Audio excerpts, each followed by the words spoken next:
Every month, to prepare for this show, KCM founder Steve Harney and I exchange notes on what we're seeing and what we're hearing. And this month, we've got a pretty urgent message for you, so pay attention. Here's the deal. Now is not the time to take your foot off the pedal.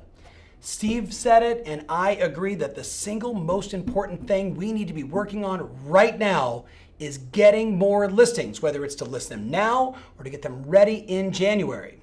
Listen, for nearly a year, the monthly year-over-year listing numbers were increasing.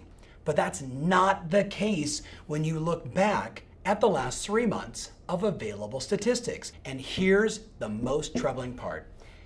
It's how consumers are perceiving it. A study by NerdWallet says that 45% of homeowners believe there are more homes on the market today than there's ever been, right?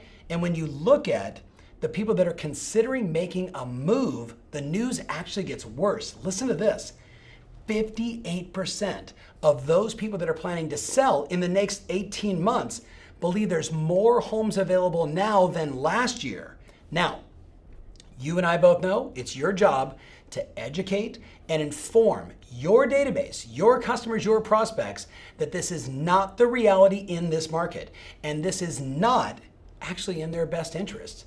So the number one reason why it's actually a bad idea to wait is that sellers are going to face even more competition in the spring than they would, say, in November through March. More competition means lower demand for their home, which ultimately could mean less money at the closing and probably more hassles in the process, all because the buyers have more options, more properties to choose from. So more listings come onto the market in April, May, and June every year than any other 3-month period. People will say there are more buyers at that time as well, but the months of inventory numbers show that even with more buyers in the marketplace, those buyers have so many more options in spring than they do at other times of the year, which brings us back to the emphasis on you getting more listings now.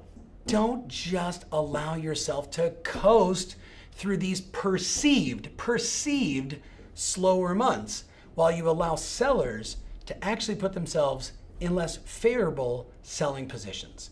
Instead, educate them, inform them, share the numbers, and show people why right now is a great time to list their home. And by doing so, you'll set yourself up for a stellar finish to 2019, and you'll have a great pipeline going into the new year full of listings and pending transactions.